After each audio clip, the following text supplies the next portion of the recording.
Okay, everyone. Thank you for your patience. Obviously, there's some distress in downtown Madison today. We have a large fire nearby, and of course, we can all hope that everyone is safe. I'm sure there are a lot of people who have a lot of concern, so we can kind of keep them in our minds and bind together here for a moment, and I'll see what I can do about a talk that was highly reliant on video and PowerPoint. Okay? So today's first lesson, be independent of your technology. Even your ETC technology, right? I think it's fitting that this happened in New York last week and Broadway shows moved out onto the street and Carnegie Hall concerts moved out onto the street, so this is kind of the Madison style of doing that, right? My plan today was to tell you guys a little bit about ETC, who we are on a deeper level. And who we are as a company is different from our history, but of course it's all tied up together. And many of you may have heard bits of ETC history, and I'm going to share a few bits of ETC history with the hope that I can reveal something to you about who we are as a company and what our culture is as a company. We don't have like a scribed culture, this is what we are, and sometimes I like to say we have a secret sauce at ETC that is our culture, and the only problem is it's so secret we don't know the exact recipe. So anytime we're changing something, we have to be careful, like, wait, if we change this, that might be the secret sauce, that might be the key ingredient to the secret sauce. So we try to change slowly and carefully so that we can preserve whatever it is that we have that hopefully we're able to pass on to you guys. A few years ago, we rebranded. We had a pretty new logo that a lot of you probably noticed a little difference. And in the process of doing that, we did an exploration. What business are we really in? In the past, we could put on our business cards, lighting consoles, dimmers, fixtures. And it got to the point where our business expanded so much that you can't put all that on a business card. So we kind of invented an umbrella that we call Visual Environment Technologies. Let's hear it for the marketing department. I probably should have started off by saying that I'm the vice president of the marketing department. So I think that was on the first slide in there, but my name's David, and I am the vice president of the marketing department. But yeah, we had to come up with kind of this moniker. How do we take all of our work and put it under some words? Visual Environment Technologies. We decided that everything we do pretty much relates to the visual environment, what you see, how we shape spaces like the one that we're in. Normally when the lights are on, our architectural systems are shaping this space. How we shape external exhibits, how we shape theme parks, how stages take shape has a lot to do with ETC technology. So that's how we came up with the idea of Visual Environment Technologies. And we also said it's a good way to keep us out of the audio industry. Okay? And that we're absolutely determined. We're absolutely determined to stay out of audio. So, but in doing that and in talking about ETC history, of course, you can't talk about ETC history without talking about Fred. And Fred was the founder of our company. Most of you know that we lost Fred this year. It was a difficult loss for all of us at ETC. But we had a lot of time to prepare for that loss. Fred knew that he was ill, and he did kind of an amazing job, actually, of passing along things to people. One of the great gifts of an entrepreneur, and not that many entrepreneurs have this gift, is the ability to kind of see when they've done all they can do and they need to kind of back away and let other people do the work. Have you ever recognized that in entrepreneurial companies? It's a point they all come to where that original spark can't get the company to the next level. There are elements of it that are needed, but in many cases, new ideas and new people have to come in and take it to the next level. Fred was amazing at noticing that and responding to it, and that's how ETC became what it is today, because he knew that all along the way, and that's how ETC will move into the future, is through him passing on those original sparks to a lot of people at ETC. So it's kind of an amazing thing. I want to talk about what I consider to be kind of 5 planks of ETC culture. And I'm calling them planks because like planks are the floorboards that we walk on. They're kind of what support us. And I was able to identify 5 of them.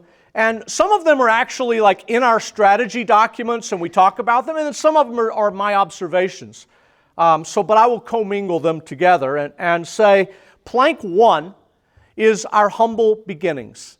ETC was not a investor-funded startup. ETC wasn't a child company of a big rich company. ETC started with 4 college students who looked at something and said, I think we could do better.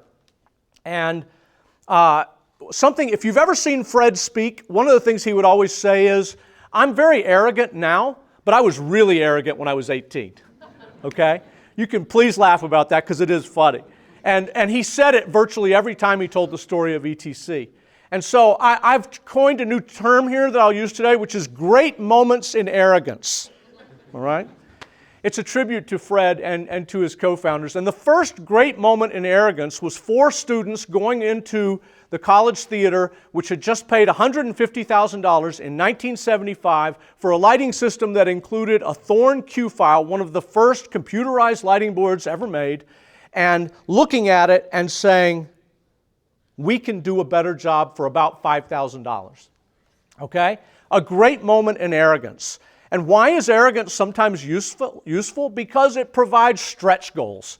Once they said it, they really believed they could do it.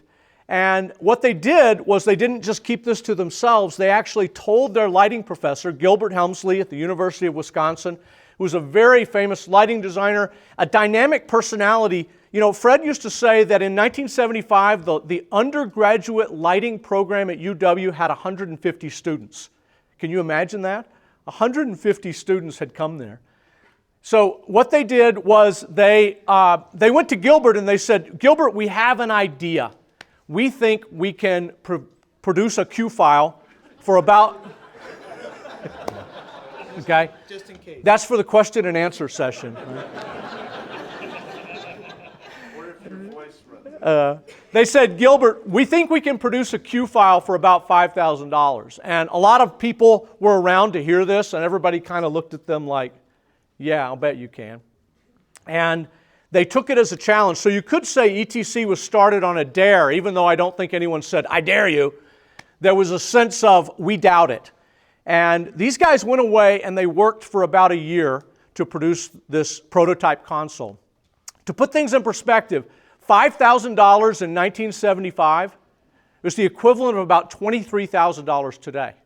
So again, I think great moments in arrogance. They had to find, what's the equivalent of $23,000 to make this happen. And they were just poor college students. Fred didn't have a car.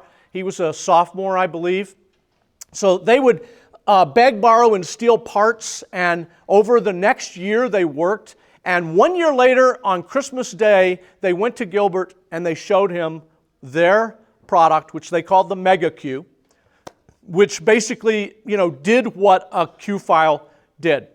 And it was working. They demonstrated it running queues and things like that. And, Gilbert was amazed. Other people were amazed. And great moments in arrogance.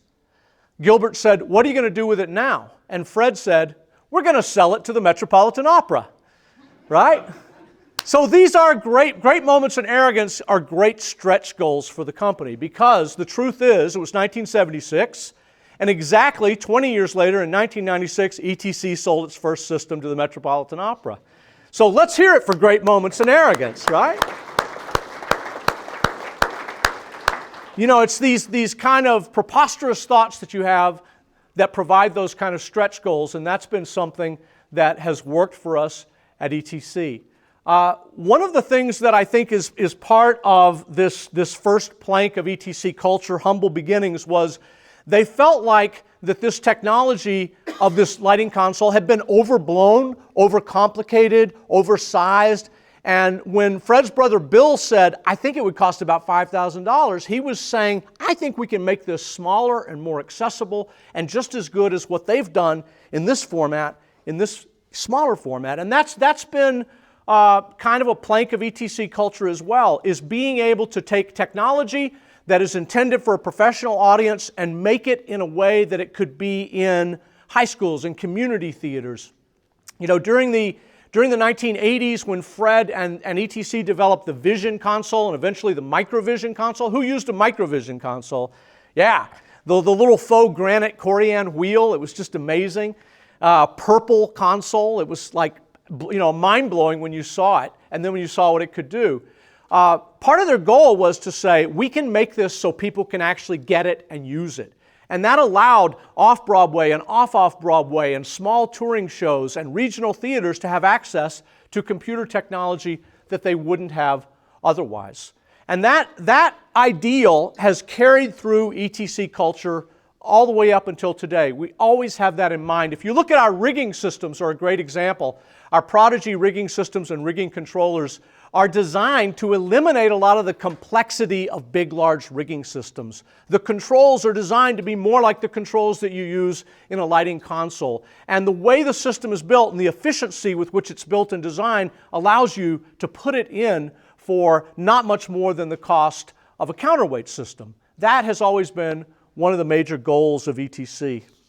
So that first plank of humble beginnings, you know, it kind of led us to this idea that we would do things for everyone, not just for a few people. And also there was a sense of equality in the initial group of 4 and then what followed with a 5th and a 6th. There was always a lot of equality within the company. You know, it wasn't like someone was large and in charge and everyone else did what they said. It was an environment of collaboration. And I think humble beginnings also meant that we didn't have hierarchy forced on us. So the hierarchy developed pretty flat. And even today at ETC, we do a lot of things in a team manner. People who come to work at ETC, I'm always having to say, hey, just get used to this. There's a lot of team dynamics. You got to agree with your peers. You got to talk things out with your peers to get it done. Nothing kind of comes down from on high very often. It's always worked out amongst the people who are doing the work. So that's kind of the first plank of ETC culture. And the second plank has to do with the value of the employee. And great moments in Arrogance. In 1989, 88, ETC was talking to LMI, Lighting Methods Incorporated, a dimming company out of Rochester, New York, about the possibility of coming together somehow. They were having trouble working it out. You know, ETC was what people called a console boutique. They only made lighting consoles. People wanted them. They didn't make dimming systems, and all their competitors made lighting and dimming systems and sold them to a facility, you know, like a theater. So ETC had to team up with people like LMI, Teatronics to kind of get a full system put together. And in 89, 90, they decided it would make sense to put ETC and LMI together. And at the time, ETC was about $2.5 million in revenue. LMI was about $5.5 million in revenue. LMI had about 55 employees. ETC had about 25. And the decision was made, ETC will buy LMI. So it was kind of like, you know, this small company buying this big company. This was not incredibly popular at LMI. Some wonderful people at LMI, or at least one wonderful guy at LMI, had some t-shirts made that said, ETC LMI, a dimmer future. Right? This guy should have been in marketing. It had a dual meaning because they weren't convinced. You know, yes, there was going to be dimmers now in ETC's future, but the people at LMI weren't convinced that this was going to work out at all. And great moments in Arrogance, Fred said, okay, we're going to buy LMI, we're going to move them to Madison, Wisconsin, we're going to do it in about 6 weeks, and we only need to bring their top engineers with us, we'll let everyone else go. Great moments in Arrogance. So he sent a team up to Rochester to do this transition, and 9 months later, he got a call from Dick Titus, who's our CEO today at ETC, and Dick said, Fred, we've made a terrible mistake. We need a lot of these people. These people know how to build these products. And Fred said, Dick, we build computers. They build switchboards. Come on, we can do this. No. It was a moment in time when the management of the company began to realize people who make things bring a lot of value. You know, a lot of the intellectual property of LMI was tied up in the way people knew how to make the products, not in the design of the products, although there was some there, not the majority. And I think this is a mistake that is made in business kind of universally. We'll just take this, put it here, and it'll be fine. There's so much human capital in inventing things and in building things that we fail to recognize. And very early in ETC's history, this recognition came to the management, and it has become a plank of who we are. It led to a philosophy that we have about employees. And it says, this is straight from our strategic document, it says ETC is defined by the quality of the people that have joined the company over many years. We are dedicated to making ETC the best place to work through diversity of thought, ideas, education, gender, and race. We will hire and promote the best people, continually develop them, and provide new opportunities. Our company culture is one of commitment to profitable growth, constant improvement in our products, services, processes, and quality. This dedication is what allows us to respond to new challenges by embracing change and offering new opportunities to our employees. So this has been a very foundational plank. And it's what it's led to is ETC technology and systems and buildings and everything about it has a bit of a homegrown quality to it. We tend to look within. We would always say, why hire a consulting company to do this when we can do it ourselves for twice as much money? Yeah. Okay, it has its downsides, but sometimes that is the case. But we are a learning company, and we learn by doing things. And when we see things, we want to learn them. We want to bring that knowledge inside of ETC. You will find that most of the management of ETC has been promoted from within the ranks. We very rarely hire managers from outside, not because we don't think they're talented, but because we have been growing talented people inside our organization, and we want them to be able to move up. We grow our company in revenue not so that there can be more money. We grow it so that our employees can have better lives, so that our employees can find new opportunities and change in what they do, because we want to get the best people and we want to keep the best people. Our average turnover rate at ETC is about 4%. It's incredibly low, right? So that actually means it'll be hard for you to find a job at ETC unless we grow. And that's the way we want to bring new talent in, is by growing our company and putting ourselves into these different arenas. And it's been incredibly successful for us. So those humble beginnings led to learning the value of the employee and every employee, and that has led us to our independence. We have an actual strategy about being an independent company, because we have watched other lighting companies like ETC become less independent, be swallowed up by larger companies, and we've seen firsthand kind of what can happen.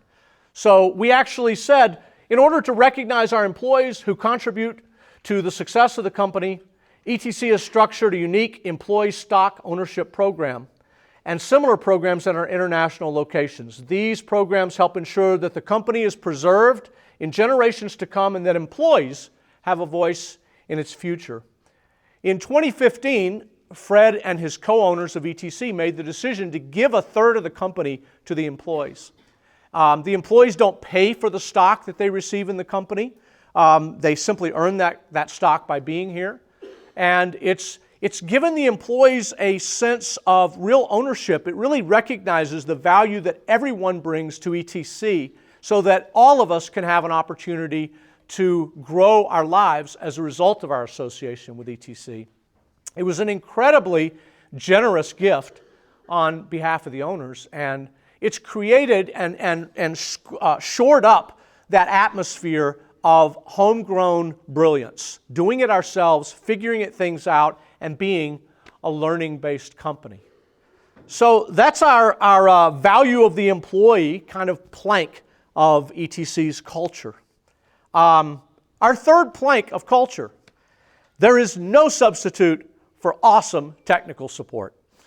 And I hope you agree with me. I hope you've experienced it. A little bit of background on this. I don't think ETC went in saying, in 1975, 76, 77, saying, we got to make sure we have awesome technical support. They were just doing what came naturally. They were just servicing the hell out of the customer. And we were also an underdog in the 80s, against these big companies. ETC was a very small company. All of ETC's competitors were very big companies. So in order to get people to buy our consoles, we didn't have a dimming system to offer, we didn't have fixtures to offer, we needed to do things that made sure that the customers wanted to do business with us. And awesome technical support, always answering the phone, always doing our best to take care of every situation was what came of that. And that technical support awesomeness what it did was through the 80s, it slowly spread through the company. I will tell you, I was an ETC customer in 1990, 1991, and I'll be honest with you, they didn't have great customer service. Okay? I mean, they couldn't always meet their delivery dates. They would sometimes promise things and couldn't deliver it. Mistakes were made. They were getting it together. They were growing as a company, but they always answered the phone.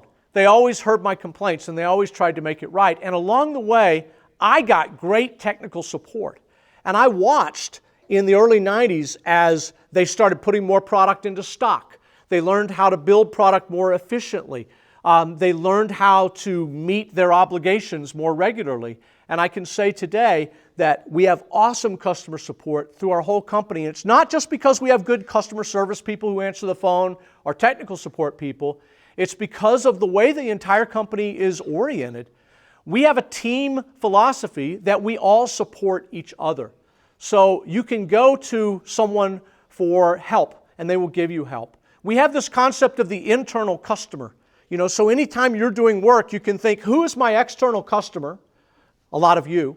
And who's my internal customer? Who are the other departments at ETC that need the work that I'm doing as well? I want to make sure they're serviced well. And that's how we're able to keep more product in stock and deliver things quickly for our reps and for our dealers to be able to go out into facilities and make jobs happen in sometimes doubtful situations. But it was an ethic that had to grow at ETC so that all of the different areas could reach a maturity to where we were able to service people at the level that we wanted to. So this team philosophy led us to be able to provide the kind of support that we provide today. So that's the third plank. No substitute for amazing customer support, amazing technical support at ETC. My fourth plank of ETC culture, community makes the company and space builds community. Above all, I think people who come and visit us at ETC are taken back by the community atmosphere that exists within our company. It's not about a bunch of people working in silos and sitting orderly at their desk and passing documents to each other. You see a lot of people having fun and interacting in a community atmosphere. And Fred was an amazing innovator in space. He recognized very early on that space was incredibly important to the way communities interacted. Now, civilization at large has always known this. Why? I mean, we build theaters, we build monuments, we build temples and sacred places. And when you go to those places, you immediately are taken in by the space and the vibe of the space. And Fred recognized pretty early that he wanted to have spaces that had a great vibe to them. He had an obsession with windows and natural light, which we are all very fortunate to have today. I remember, like in the mid-90s, I was sitting at ETC in Middleton. I worked out of the California office, and I noticed Fred in the stairwell, like measuring and marking things, and they had hired a new product manager for fixtures, Noel Stolmack, and Noel had said something about our office being dark. And Fred observed that there was a stairwell next to it with a lot of light. And like within about an hour, he came in with a Sawzall and cut a big hole and stuffed a window in there. And completely changed the space. And Noel wasn't even there. She came back to her office. She's like, what the hell just happened? Really? I mean, it was like he had the window or he had planned it. He knew the hole. He just popped it in. I watched the whole thing happen and I was amazed by it. But he did have kind of an obsession with natural light. I once said to him in a conversation, "Hey, Fred, I think you missed your calling. You should have been an architect." And he said, Susan and I, his wife Susan, he said, Susan and I were talking about this, and we realized that I have always been obsessed with the way the buildings functioned at ETC. All the way back to when it was a garage. In the early days, they were building product in his brother Bill's bedroom. They were building product in his parents' basement, his parents' garage. And then they moved to some kind of dark shops where they were building product. And Fred was always trying to open the windows and get natural light in. So this led to a great moment in Arrogance. We were adding on to our factory, and Fred said, "We need more natural light in the factory. The people building the products deserve natural light." So in the design, they included bunches of skylights, which you'll see if you've toured our factory, or you'll see if you go over there tonight. And so he was very proud of this. And then when we opened and moved into that part of the factory, they came to this understanding that the sun would shine through these skylights and like burn up things as it moved across the sky. Like entire areas of the factory were unusable during different times of the day, and it would move through the day. So this kind of brought up another kind of ETC plank, which is, we got to fix this problem. So one of the things we do at ETC is when we have a problem, we attack it with art. All right? And what you'll see when you're out in the factory are these giant dome-shaped or arch-shaped metal things with expanded metal that have clouds painted on them that act as sunshades for these windows so that the light is more diffused when it comes in. And, as strange as it is, it actually has become a plank of who we are. Our spaces have a lot of natural light. We have skylights and windows everywhere you look, and we have a lot of art. We love art. Art transforms communities. There can be no doubt about it. Public art is an important facet of our communities. It affects us whether we know it or not. If you walk by a beautiful piece of art every morning, you may not think a thing about it, but you probably feel differently as a result of it. And ETC is a place where we value what art brings. So when you're at the factory, I invite you to look around for the art and the windows that are very much affecting the environment within our community. One more window thing happened. We bought a building out in Mazomanie, which is 20 miles west of Middleton, and it was part of our big expansion plans around 2013. The first time I went in this building, I literally shook my head and said, I can't believe we bought this place. It was dank and dark and smelly, and it had housed a printing facility, and it had this black ink from like printing all over the place, and I just said, I can't see how this could ever be an ETC building. So they didn't attack it with art, but they attacked it with technology. There was actually a robotic device that cut a giant clerestory window along one entire side of one of the buildings. And it took a long time. They had to run this thing. It would just break the walls out. The windows that were ordered for it didn't originally fit. They had to be kind of reordered. There was a lot of hubbub about these windows, but if you see it today, if you got a chance to go to Mazomanie, it completely transformed the interior of the building. Another thing that we insist upon in our buildings is, and when you go into our production areas tonight, the floors are highly polished and reflective, and it adds to the brilliance of kind of the diffused light that's in the area.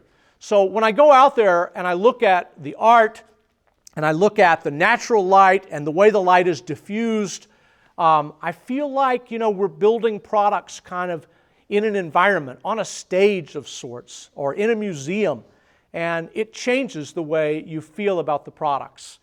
And we know that when our employees feel good, when we know that when we have a team philosophy, we can give the best service that we can to our customers. Our customer philosophy says the customers come first, but I'm going to tell you a secret. Actually, the employees come first. But you guys are a strong second. I guarantee you, you're a very strong second. The employees come first because we know that we need the employees to actually be ETC for you. And that's where those range of philosophies kind of come from that support the community. So that's my fourth plank. My fifth plank of ETC culture, change creates the future.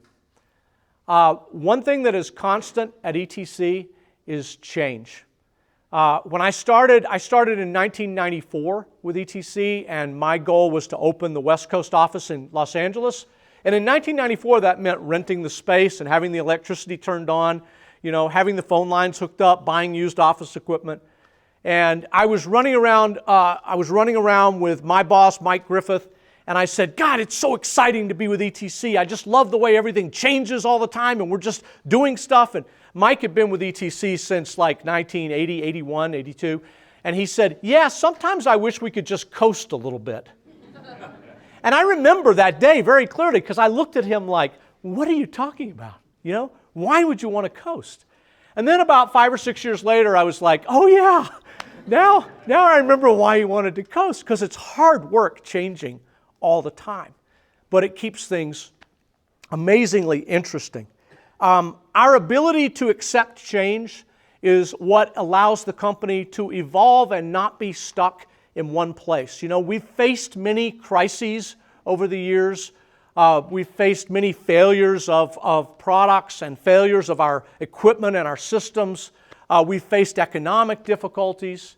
And, most recently, we faced the death of Fred, which was it was an existential crisis to some extent. But in his last talk to us, one of the things that Fred reminded us of was that we all needed to embrace change, that change was going to produce the future of the company. So this kind of plank of change is, it's a little hard to live with inside because you can get a little tired of it. But if you've been here for a while, it also creates a sense of excitement. I mean, sometimes maybe our salespeople arrive at ETC, they haven't been there in a couple of months, and they can't find where their people are sitting, because departments have moved. I mean, I had to quit doing tours of our factory because I didn't know where anything was anymore, Distribution is here one week and the next week it's in Maizomanie, and we're moving things around and creating that environment, continuing to tweak that environment to make it work. We grow on behalf of our employees, so our employees can have more opportunity. We grow on behalf of our customers so that we can bring more opportunity, technology, and ways to interact to you. And so accepting change is something that has been entirely necessary. And over the last few months, some people have said to me, what's ETC going to be like without Fred? And I have to say that I know in my heart that it's going to be different, but it's just going to be another type of change, because the principles that are ETC, the culture that is ETC, never lived with one person. They were always distributed equally amongst the people in the company, because that's how we create the culture of ETC. That's my fifth plank, change creates the future. And then, recently, like in the last year or so, I started thinking about, someone told me about what they considered to be the higher purpose of a company they worked for. And I hadn't really thought much about this sense of a higher purpose. So at ETC, we have this vision statement, and it's right at the beginning of our strategy. It says that, let me get to it, hang on. I should know this, but I'm sitting on a rack in front of a bunch of people. So our vision says, ETC will listen to our customers and give them more than they expect, develop great new products, have fun, and make money. And that's been our vision statement for quite a long time. And I would say that most of the ETC employees you go to, if you say, hey, what's your company's vision? Have fun and make money. That's the part that sticks with people, And I think when you go to ETC or when you're here, when you meet ETC and interact, you can see that there's a sense of fun. It's very much an important thing of what we do. So for us, this is our vision. We want to serve you better than you expect, make some great products, have fun, and make money. It's nice and simple. But what is our higher purpose? That's what I started searching for. It's not like we're providing great medical breakthroughs and innovations and stuff. And so once I really pondered this, I realized our higher purpose is actually in that last line of our vision. Have fun and make money. Everybody have fun and make money. Not just us, but you too. So if you make your living with ETC equipment, we genuinely want you to have fun interacting with our equipment. If you go to a theme park, a museum, some place where the light inspires you, we want you to have fun. We want to provide that for the whole world. So have fun and make money is part of ETC's vision and our mission statement, but ultimately it's also our higher purpose. It's what we can offer to the greater world. A chance to have fun, and for some of you to make money while having fun using our stuff. So that's my presentation for today. Thank you.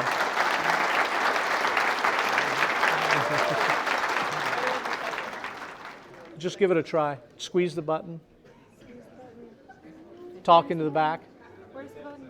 I don't want Yeah, to push that button. Yeah, push that. It's the siren Yeah. button. Oh.